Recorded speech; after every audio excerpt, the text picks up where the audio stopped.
The topics and opinions expressed in the following show are solely those of the host and their guests and not those of W4CY Radio, its employees, or affiliates.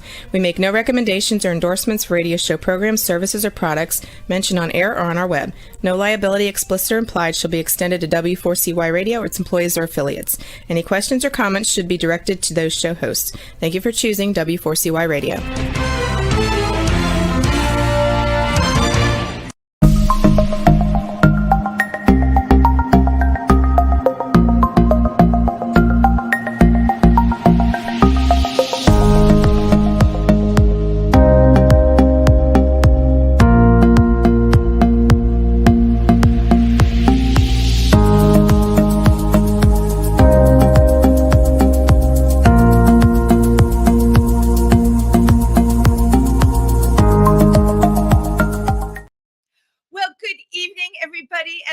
To Triversity Talk, and let me wish you all a happy holiday. How is everybody doing tonight? I hope you've all finished your holiday shopping. I hope you have your tree up or your menorah or however you celebrate. I hope it's finished, because you know what? This is a very pressured time of year. I don't know about you, but I can tell you I've had at least 2 or 3 events a night. I didn't get one holiday card out. I just still have so much to do. And my gosh, December 25th is creeping up behind all of us. So it's time to get cracking. But while I have you here for a minute, I want to say welcome and remind everybody that Triversity Center is located in Milford, Pennsylvania, but we do service the tri-state area. And we also are having our huge holiday party. It's a give back party. You don't have to buy tickets. You just have to show up, eat, drink, and have a great time. And you're going to have a really good chance at winning some of our fabulous raffle presents, because we've got gift baskets, and I'll be selling raffle tickets for the 50/50. And the party starts at 7:00. It is at Camp Reimagine, which is right near Port Jervis, New York, in a town called Huguenot that I never spell correctly. However, for more details about our event this Friday night, December 22nd, just go to the Triversity page on Facebook. Or if you're not on Facebook, well, who's not on Facebook? Well, there's some people not on Facebook. You can always email me and contact me, and I'll give you directions on how to get to Camp Reimagine so that you can be there and see. We're going to have a fabulous drag show too. How could I forget that? It's just going to be fun and games and everything that a holiday party should be about. And speaking of holiday parties, no, that was not the right segue. Well, I have 2 guests tonight, first of all. Okay. One is our host, and the other is our guest. And when I talk to both of them, there's something really nice about both of them, honest. And I'm like, I want to do a show about bears. I've done so many shows on here about all different aspects of the LGBTQ community, and I haven't done one about bears, and I know a lot of bears. So you know what? Tonight's going to be the night, and with Christmas being here, I think it's the perfect time, right? So first, I will tell you about my co-host tonight. You know him. He's been on the show before as both a guest and a co-host. He is Jed Ryan. He's an award-winning writer and photographer covering the LGBTQ plus community since 1994. The boy has history. His photos and his writings can be found all over online or in printed publications. Recently, well, Jed's been doing this a long time, but he's written the most incredible reviews of off-Broadway shows and cabaret. And I just love his writing. And he also this past year directed his first film and produced it as well. Also was one of the people starring in it. It is called Modest Male Exposure, a very insightful film about guys or people or how males see other males. So that's all I'm going to tell you right now. But you can certainly find Modest Male Exposure online.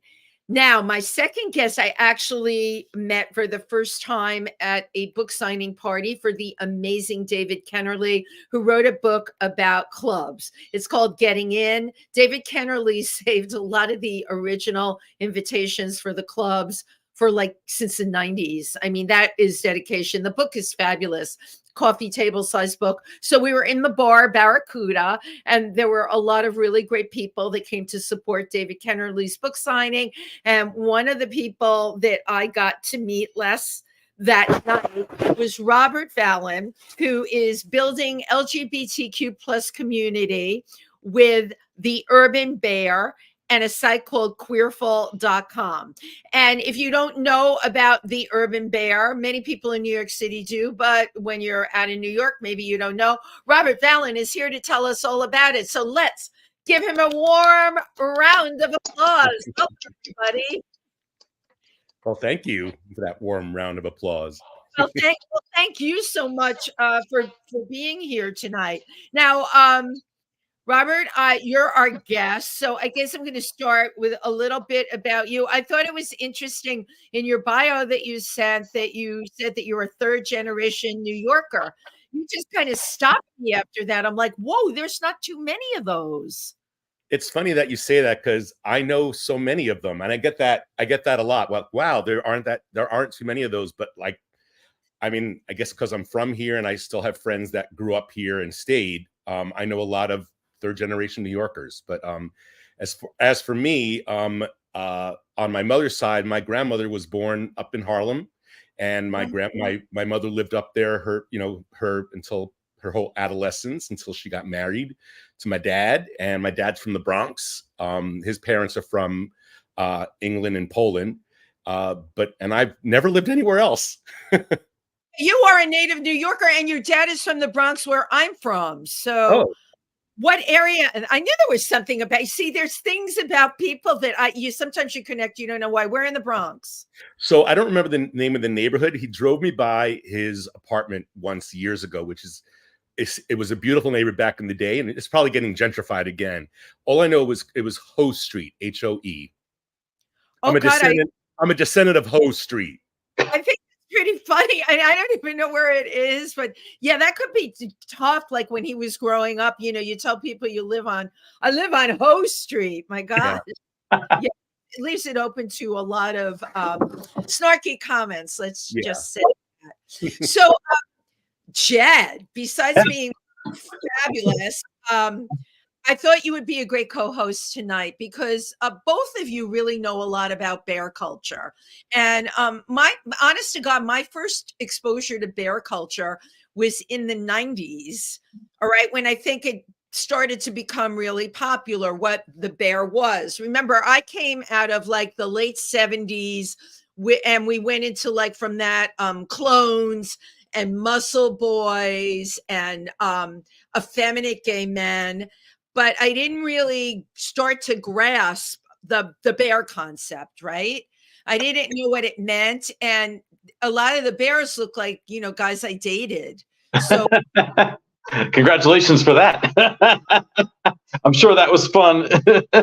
Right. And so then it really starts the wheels turning in your head. So I want to talk a little bit about the history of bear culture and how it all came about. So, you're both free to jump in on that. Well, I think Robert would be the expert on that because he is the Urban Bear. Just celebrated its 15-year anniversary, right? Wow.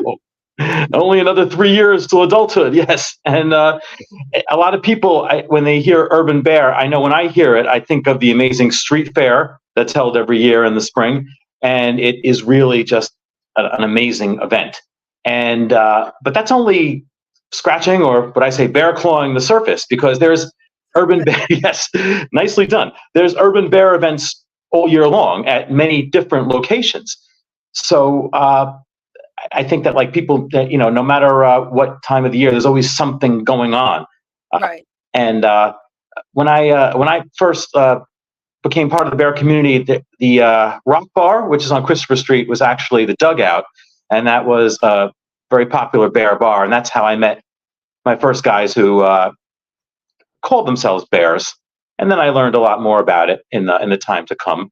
But Robert and I actually met in 2010, possibly earlier than that. So, and like I said, from everything, so I'm like a big research nerd, and I've been reading about bear culture for a long time. It started in the late 80s in San Francisco. Am I correct? That is correct, from my understanding. And just to put it out there, I am not the expert on all things bear. I know about the bear community, but there are people who know a lot more than I do. So I could talk about my experience and my experience with New York Bears and that kind of stuff. But which we're interested in. But it seems it started. I didn't know that. So the late 80s, it's like the Radical Fairies. I had no idea who they were till right. That's another group that I've met a lot of people from. And of course, because I love doing research, now I'm looking into everything that's Radical Fairy. But from what I came up with, it was the late 80s out of San Francisco. And they had bear hug parties, again, that sense of community, and was started, the two key players, Les Wright in 1995, and Craig Burns created a bear flag in the late 90s. That is true. That had to be a very big thing, right? Because we know the importance of the rainbow flag. Last week, I had on the person from the Gilbert Baker Foundation, and we talked about the invention, right, of that flag. So coming up with a bear specific flag is quite interesting. But now it makes me think, when I do events and I have all these different flags that I give out, because my organization, we do street events and all kinds of community things.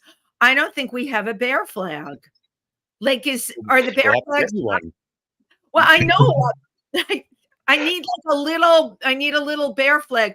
Jed Ryan has a large bear flag behind him. I need the small ones for giveaways. You see, now I realize what we're lacking. Is this a subtle hint as to your Hanukkah / Christmas gift list? If you want, it's very doable. It's very doable. Donation to Triversity of the bear flag. So when we have our events, we now have, because people come over to our booth and they're like, oh, but you don't have this flag or that flag. And I was like, oh my God, people are so picky. But really what I learned from the Gilbert Baker Foundation and the rainbow flag, they're all about having as many flags as possible so that everybody has a place. And as you said, Robert, the Urban Bear is about creating community. So tell us how you do that. So, well, everything that you're doing is wonderful. And I would like to say what I love about the bear community is that it's very all embracing. A lot of people come up to me. It's like, oh, I'm not a bear. Am I invited? And I can definitely speak for New York City. You are definitely invited. Our street fair is a potpourri of everybody that makes up New York City. And then people come from all over the world, actually. We've had people from as far as Australia, New Zealand, South Africa, and Kansas City. I love it. Like, just right? Right. Because people, bears are everywhere as it should be. Yeah, and I love the fact that bear culture has become, I mean, I don't want to say mainstream, but I don't have to explain what a bear is to everybody anymore. I mean, sometimes I do, but most people know what a bear is, and we're depicted in movies and television shows and pop culture, and I think we've made our mark. Well, you've even got, like, there's publishing companies. There's the bear publishing companies like Bare Bones Books and Bear World, right? Bear World magazine. They're an amazing resource. Right. They are an amazing resource. But what I am very much aware of, because I've been around a long time, there was not this big bear explosion in the 70s and 80s. What was it, do you think, like by the time we rolled into the 90s, that the bears came out of their dens? They're out of hibernation. Yeah, it's interesting. It's like, Well, for me, I just remember there was an organization here in New York called the Metro Bears, and they were wonderful. And they were very, very organized. And they did an event, a street fair, many, many years ago, before I started doing them. It was called Big Apple Bear Weekend or something, and it was a lot of fun. But for me, I've always been attracted to bears and bigger guys, and the sort. And I was at a bear event in San Francisco called Lazy Bear, and yeah, all the bear events have great names, and a lot of bear puns. And at Lazy Bear, there was just such a strong sense of community. My favorite thing about it was every night people would gather by this bonfire, and this guy named Pyro would light the fire, and everybody would just hang out and talk and drink beers. And it was just really cool. It was a really strong sense of community. And while we can't have bonfires here in Manhattan, I came back to New York and I was like, gosh, I wish New York had something like that going on. And at the time, I was Mr. Eagle, New York City. This is back in 2005. And friends of mine said, thank you. It feels like Mr. Eagle, New York City, 1897 is what it feels like. At this point, I hear you. But I came back and I was like, I wish New York had something like that. And the Metro Bears were kind of disbanding. And a friend of mine said, well, why don't you start it? And I literally gathered like 12 bear friends of mine, and we grabbed sandwiches and hula hoops and frisbees and footballs, and we went to Central Park. And we got picked up for some reason by New York Magazine, and then it just snowballed. And the next year I did a street fair, and it's just grown over the years. And but listening to you talk, it makes me think that it had to have its time, because you're saying Metro Bears was shutting down. Obviously, it was shutting down because it just wasn't attracting people, right? But then you came along with the Urban Bear, and all of a sudden it was mushrooming. Why do you think that is? The Metro Bears did a lot. And I think, I don't know what happened. Maybe there might have been some politics involved and people started disbanding. And I just think people just wanted to have a party. And that's kind of what we created with Urban Bear. And from the get-go, it was always all embracing. It wasn't just bears. Everybody was invited. Well, and I love hearing that. I have to tell you, I go to quite a few things at Rock Bar, and I always feel very, very welcome there. I really do. But Rock I went Bar to the Bear Bar of New York City, and it's an extremely welcome place. Right. And I'm all about inclusivity. I'm not saying it right. Can you say it for me? Inclusivity. Inclusivity. This is my second show today, but they make you feel welcome there. I don't feel judged. No one knows who I am along that spectrum, and they don't care. And everybody talks to me. The boys are all super friendly. I will say, and this is not to put it down, but if I go to the Eagle with my posse, I'm okay. But I'd be fine walking into Rock Bar. Everybody would talk to me. It would not be the same experience at the Eagle. Although it's been a couple of years, but I never feel as welcome there. And I got to tell you, ties, which you all know, love it there. When I go in with someone, was meeting people there one night and went in by myself, and thank God the bartender recognized me. He jumped over the bar and he's like, "Oh my God, gorgeous, I'm so happy to see you." And then at that point people started to talk to me, but it was very polarizing till then. And Ties is like the Cheers of Christopher Street. Right. But you know what it's about to me, what I love about the bear community. The guys are just great, super friendly. Sit down and have a beer with someone, and everybody should be welcome. I really think that's an important message. And now more than ever, with everything that's going on the political spectrum out there, because we all know there's crazy stuff now. It should be about people being inclusive. I like that you mentioned politics because, yes. And I'm not talking politics like in the way we are with like a Democrat versus Republican. I mean that back in the 80s, when you mentioned that the term bear perhaps first entered the lexicon or first became wide known, there was a very very strict image of what a gay man should look like, and it was a very stringent kind of look. It was smooth and a certain type of hairstyle, a certain type of attitude, and in terms of body hair, shaving was pretty much the norm, and including shaving the face too. And I think that there was a mass rebellion against that kind of thing with the bear community, or guys who related to being a bear, and everyone who loved them. It's just like, we're not going to shave anymore. We're going to be hairy. We're going to be bigger. We don't have to conform to a certain body type or a certain look or a certain attitude. And so I think that that's why a lot of people are attracted to the bear community, because it's the same way that New Year's Eve, my favorite holiday, is coming up. And that's why it's my favorite holiday, because it's not political. It's not religious. It's just everybody kind of having all around the world, just having a great time. And that's kind of the atmosphere that I have at a bear event. But that said, people do things in the community for the good of the community, like with like fundraising for the LGBTQI community as a whole, or with Queerful, what you're doing now, Robert, like giving back to the community. So even though it's just about having fun, there's also like a larger sense of, like Robert said, welcoming everybody. No one is going to throw you out of a bar or a bear event because you're not hairy enough or because you're not big enough.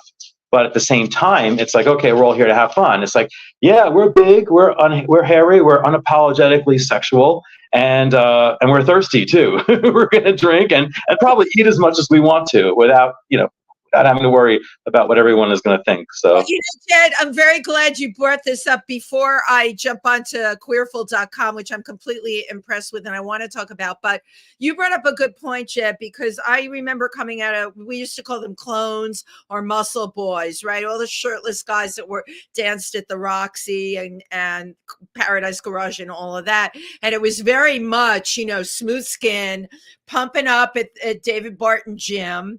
And it was, you had to conform to look like that. It's interesting, like where was the line of demarcation where it became, okay, hey, I'm a regular guy, I've got hair on my body, I got a couple of extra pounds on me, and I'm okay. When did that in the gay community become okay? When do you both think? Honestly, I think a big part of it was as we came out of the whole AIDS epidemic. It became, it looked, it looked like it was, I guess, symbolic of a sign of health. Right. That is, you know what, Robert, that is brilliant. That's the kind of answer I was looking for, because that's what I was thinking. Having buried so many people and watching people go through wasting syndrome, right? And a lot of them were, these beautiful, like unreal body boys. Mm-hmm. And you watch that happen, right? And it was horrible. And then you fast forward to the cocktails coming out and people are starting to stay alive and being able to manage their health. Maybe at that point, the physical, this non-physical way of looking at things, it wasn't real. It wasn't a real body type. Those pumped up, super muscular, super smooth skin, it's not a real thing. Maybe people were craving reality at that point. What a male really a masculine male should look like. Yeah, and also it was also shaped by pop culture at the time too. We would see when I grew up in the 80s, like every male celebrity kind of looked the same. They had that kind of overly polished look. Right. And I remember wondering, even as a kid burgeoning into puberty, I was wondering, like, wow, I wonder what they would look like just at the end of a long day, all sweaty with the 5 o'clock stubble and everything like that. And, for me, like, I remember watching Little House on the Prairie, and I have no idea what this actor's name is, but he was Michael Landon. Michael Landon's best friend, and of course he was playing the character, what you would think a prairie guy would look like. So of course he had the beard and was, like on the big side, someone who could chop down trees and things like that. And I remember thinking, it's like, wow, to me, like, these ideals of, quote unquote, traditional masculinity, I think it's about time that they came back, if that's what you want. I think everybody has the right to express themselves as whatever they see fit in terms of like gender. But there's no mistaking that a lot of people do really like that. Masculinity comes in all shapes and forms, but I'm going to use the term traditional masculinity to describe what I'm describing. Masculinity, yeah. It's interesting because if you study like gay I've had people on here, historians, gay in the 50s, what that stereotype was. It's interesting that the most realistic of gay now, realistic is the bear community. They're just like, they're guys. They're the way that you expect to see a guy. It's also interesting to me, though, that a lot of the kids that have come along that are queer and fluid, they will take aspects of being the bear, but they'll also combine that with a femininity. That's interesting. Do we think it's because of their age? I don't know. I think partially it's because of their age, and everybody's trying to experiment and find themselves. And what I love about the younger generation, God, that sounds so old saying that. What I love about the younger generation is that they're trying it all on. Yeah. Seeing whatever works for them, and they're unapologetic about it. And I think a big part of that is because of, all of us that paved the way for that generation to have the liberties that they have now and have the freedom to express themselves any way they want. Right. And well, you made it okay. I remember when kids doing drag from Brooklyn were the first to come out, in a rhinestone gown and full facial hair. And in my age group, that was not going over well. I heard, "Oh, I don't get it," from so many people. And the kids were getting it just fine. They found no reason to have to shave anything. They just were who they were. And now it's become totally accepted for a drag performer to have full facial hair, body hair, and slap on a rhinestone gown. Is that not grand? Yes, it is. I love a bearded drag queen.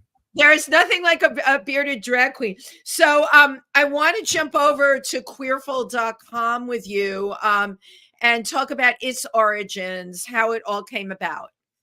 So the idea of it came about during the pandemic. I've always been involved with community projects. I love bringing people together, and I just had this idea, and I swung it by a very good friend of mine who's now my co-founder with Queerful. His name is Jason Byers, and we just wanted to do something on a bigger scale, but beyond the bear community. And what Queerful is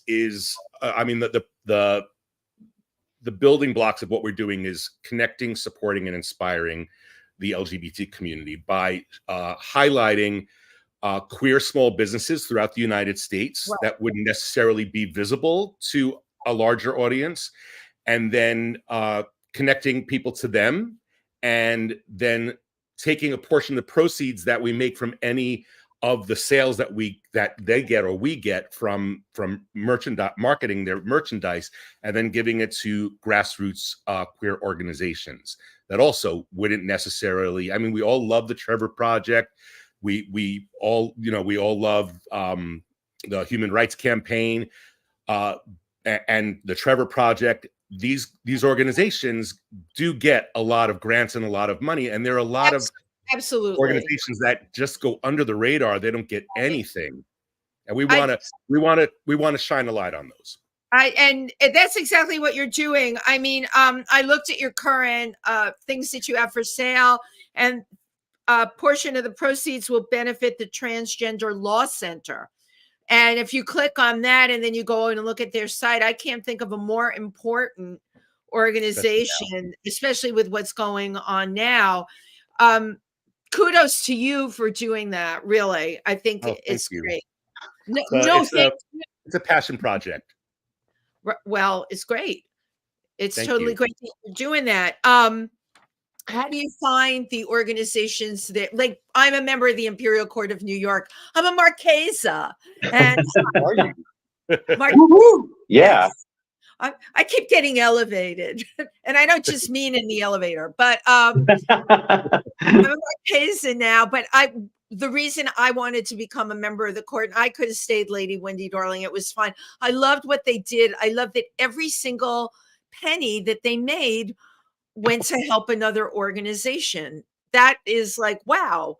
And of course, they work with Trinity. They work with the Trevor Project. You know, a lot of the well-known Tyler Clemente Fund.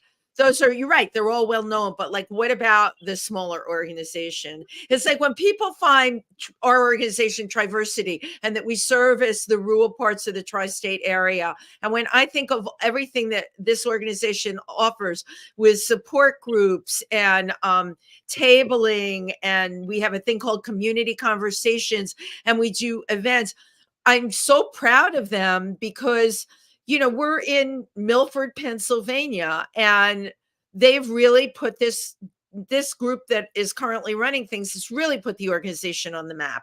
And as what you said, you are shining a light on the smaller organizations that are grassroots. They really, all of us need to jump in and get those out there, you know, and to try and make a difference. Especially now. I mean, we've got all these, I mean, there's so much going on to like send us back 30 years that we really need to support one another in any way that we can. Right. Exactly. I knew nothing about this transgender law center. I knew about the Southern Poverty Law Center because out in Pennsylvania, we actually deal with a hate group. I'm not going to say it, that is on there and that was there January 6th, like right in our own backyard. So I knew about Southern Poverty Law Center, but I did not know about the Transgender Law Center. And people can easily find them online. I just Googled it. They're doing really important work.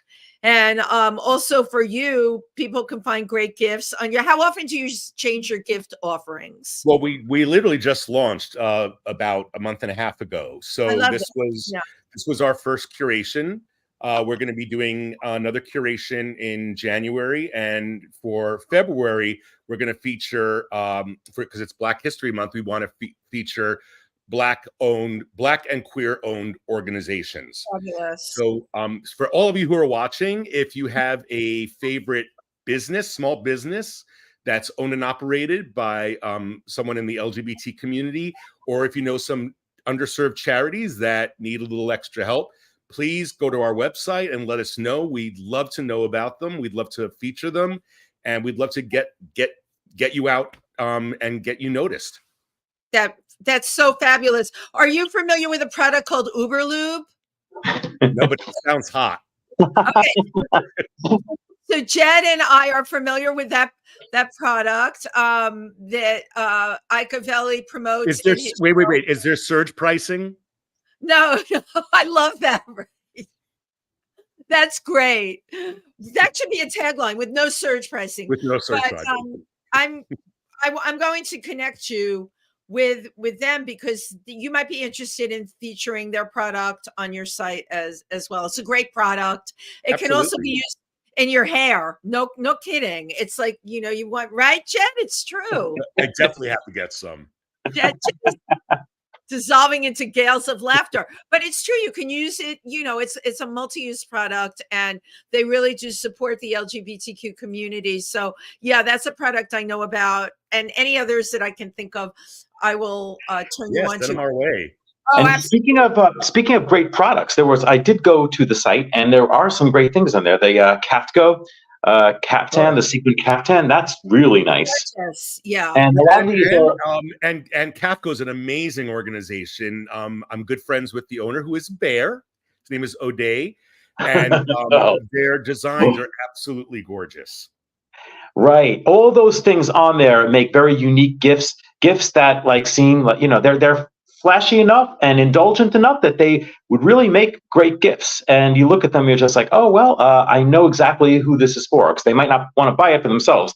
They're like, oh, I can never buy a sequined caftan, or I can never buy, you know, or like, and who doesn't love noodles too, you know? Right.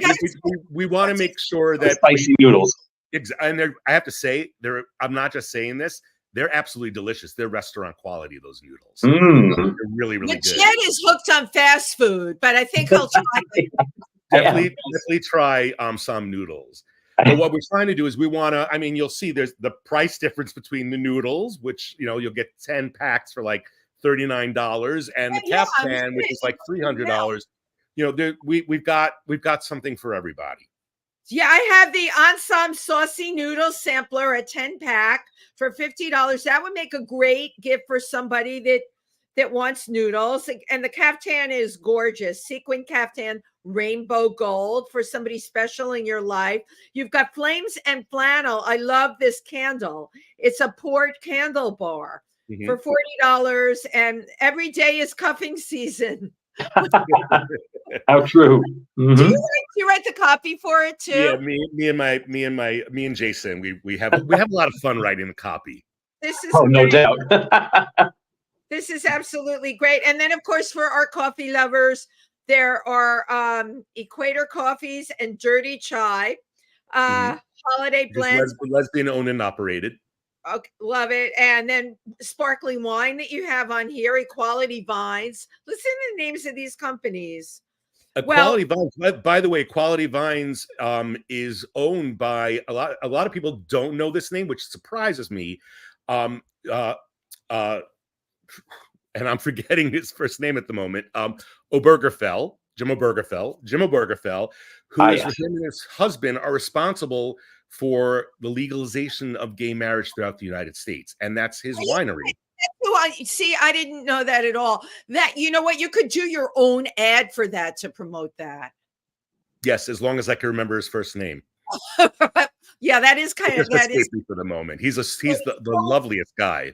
Is it Jim? Jim Obergefell. Yeah. Okay. Do you know him, Jed? I know of him, of course. You know, he's a historical figure, you know, rightfully so. So you know him personally? Oh, no, I don't know him personally, no. He's one of the nicest people you'll ever meet. Not yet, anyway, I should say, right? And it's only a matter of time. Well, so I know you have to rock and roll. Just tell us the next bear event that's coming up for Urban Bear. So the Urban Bear is that we're not doing events just in New York anymore. We actually started an event 3 years ago in Fort Lauderdale in partnership with the Eagle in Wilton Manors. Oh, we got to get all the dogs out. Yeah, now we have to get Jed. Right. Now there's the animal time as we. This is Lucho. Yes. I think they should have a play date, don't you? I think so too. That'd be fun. My God, they're all adorable. Yep. Oh my God! Look at Jolly B. Is so cute. And he's a Chihuahua, Robert, your doggy? Yeah, he's a Chihuahua and Dachshund mix. He's a big boy. Wow. He's a Chihuahua. Blue Merle. Here, show everybody how cute you are. I maul him. Yeah. So we partnered with the Eagle Wilton Manors in the Fort Lauderdale area a couple of years ago. We basically bought our street fair from New York there with some New York talent, and we excuse my French, we literally pulled the event out of our asses in a month. You did it. We thought we'd have like 200 people, and we had 1,200 people show up for this one event. Wow. And now 2 years later, it's a full week. It was initially called Bears in the Alley because it was behind the Eagle. And now it's called Lauderdale Tropical Bear Week. And it's this March 5th through 10th. And we are going to have a huge international audience for that. So I encourage people to go check that out at lauderdalebearweek.com/UBNYC, which stands for Urban Bear NYC. Okay, and this is also on the Urban Bear site. Wouldn't it be on the Urban Bear site under your event? On the Urban Bear site as well. And we also do events. We've been doing events in Provincetown. We're booked for 4 events throughout 2024, and working on an event in San Francisco and wherever else is next. Wherever you got to go as a bear. And I'm sure Chauncey Dandridge is your DJ at a lot of the events. We love Chauncey. Yeah. You said this at the Wilton Manors Eagle? Or? Yes. Oh, yes. Yes. I never get out of New York, but when my other half and I do get to Florida, that is the place that we wind up spending the most time at, because the Leather Guys and the Bears as well, we've been all know party very, very well together. And there's always just something going on around there. There's so much fun place. guys are very worthy of all your business too. So they always make everyone feel welcome. Mm-hmm. So there you go. So we're going to bid you adieu, Robert. I always take a quick picture before my guest pops off. Jed, you're going to stay on for another couple of minutes. Okay, one more. Yeah, I wanted to. Cool. But I wanted to ask Robert one quick question though before he goes. So Sure. now, Robert, you've lived in New York your whole life, or New York and the surrounding area. Uh-huh. Yep, I've lived in every all the boroughs except for the Bronx and Staten Island. Wow. Oh, gotcha. Is there any place like in America that you think you could like ever settle to, and or do you think you're going to be a lifelong New Yorker? Because it's there's not many cities like ours, but there aren't. And I will always be a New Yorker. I will always keep a home in New York, but I'm ready for a change. I'm not a winter person. I can't stand winter in New York. Yeah, me neither. Outside of seeing the Christmas tree and the first snowfall, I want to be out of here. You, babe. But Right. I'd like to own something in California one day, and maybe something in Provincetown. That's a great goal. I love Palm Springs. Palm Springs is fabulous, except now it's 120 in the summer. So then you could go to your house in Provincetown. Exactly. I'm going actually. I'll do a plug for another bear event. It's not mine. Yes. I'm actually celebrating a big birthday in February, and I'm going to International Bear Convergence in Palm Springs, and it's February 22nd through 26th. And they've got a lot of great things going on, and I'm going there to check it out. And it's also Modernist Week. I'm a big architecture fan, and going to do some tours of mid-century modern homes while we're there. And maybe go over to Joshua Tree. Oh yeah, no, not maybe. Yeah, you got to go to Joshua Tree when you're there. Wow. Well, have a very wonderful holiday, and thank you for everything that you're doing for bringing community together, because, bringing community together is not just around the holidays. It's 365 days out of the year, and people have to remember that. Thank you. Thank you for inviting me, and thank you for all you do. And Jed, it's always great seeing you. Yeah, we always have a funny way of kind of bumping into each other when we least expect it. So I'm sure we're long due for that, So yeah. I'm sure it'll happen. It could be a Tuesday. It could be 4 p.m. It could be 4 a.m. It could be. Yeah. All right. All right, Robert, you're going to drop off. Jed will stay on for another few minutes. Have a great holidays. Bye-bye. Bye. Bye. Okay. He's got to hit the leave button. There we go. Okay. It's just you and me against the world. Isn't it always? I know, right? So only the location changes. We can pick your brain while we're here, because you've been reviewing so many shows. People can go to Jed. His site is called Lavender After Dark. Do you want to give our audience, if they're in New York City, a couple of tips on things that they should see? The one show that is currently playing at St. Luke's Playhouse on Restaurant Row near the theater district or adjacent to it is Make Me Gorgeous, and it is based upon the lead actor Wade McCullum. I'm amazed I'm able to rattle this off. Right. That is actually still playing, and I think it's playing all throughout the rest of December, which doesn't have much time. I think it's going to January 7th. I met the guy who had the lead because I did the Get Out Awards. And yes. That person. That's Wade McCullum. I hope I'm pronouncing his name correctly, but it's not easy to do a one-man show. And in this case, it's about the character he plays is one of those underrated historical figures in the LGBTQ transgenerational community that we probably have not heard of and should. And he went by Mr. Marlowe, and then he became, I don't remember, after he transitioned, what his the female name he adopted. But after that's an amazing story about what it was like for certain segments of our community before liberation, and it's a fascinating story that needs to be told. So that's definitely a recommendation. It's on my radar, and it's on my radar because I met him, and you have highly recommended it. I think it's going through January 7th. Okay. All right. So I definitely want to see that. Right. What are some of your other ones that people could that are still playing that people can get tickets for? Wow, still playing. I'm trying to think of like what we have seen recently and all that. I think that I actually did. I actually went through one of the things that I was telling Robert that I love about New York is there's always something to do.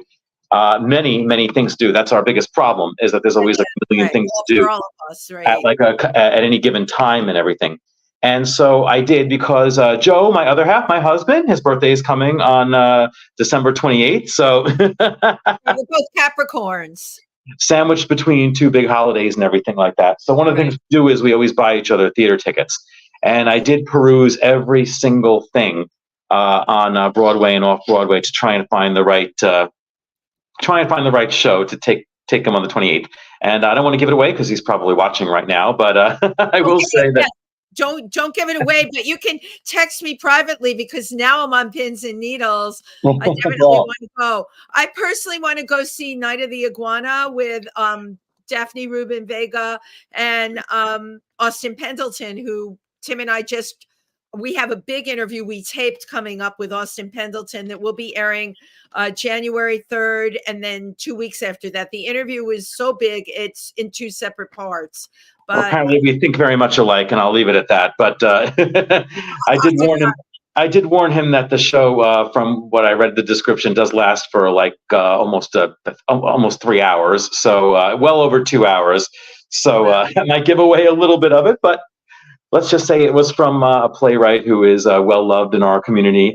Well, he's dead now, but he was loved when he was alive. And really, again, talk about shaping the culture for decades to come and all that. So, but tomorrow night we're going to see a show called Jess Tom, who I believe is a comedian, and they're non-binary, classified as non-binary, and the show is presented by Elliot Page, who actor.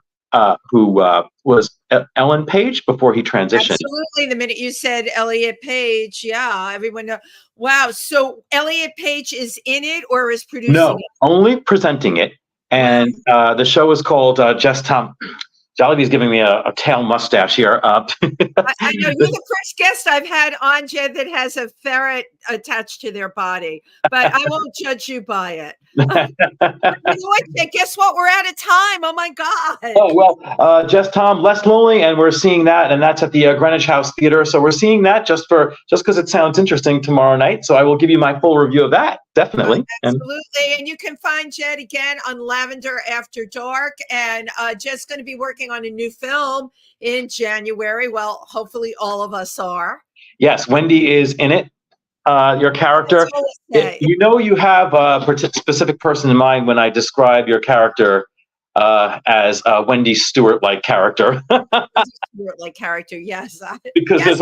there's only one Wendy Stewart, and you're irreplaceable. So well, thank you. Well, listen, you have a wonderful holiday, and happy holidays to everybody who tuned in tonight. And we'll be back next week. And please don't forget this Friday night, Triversity is having their amazing Christmas holiday party at Camp Reimagine in Huguenot, New York. Very easy to find, right near Port Jervis, New York. And you can go on our Facebook site to get the exact address. I believe it's 160 Old Pond Road, Huguenot, New York, 7:00. Be there or be square. Jed, thank you so much, honey. You take care. Thank you for being here with us tonight. And thank you for all you do, Wendy. Our greatest ally right here, right to the left of me, or the right of me, whichever way this shows up. I know, it's kind of dyslexic here. Good night, everybody. Thank you. Good night.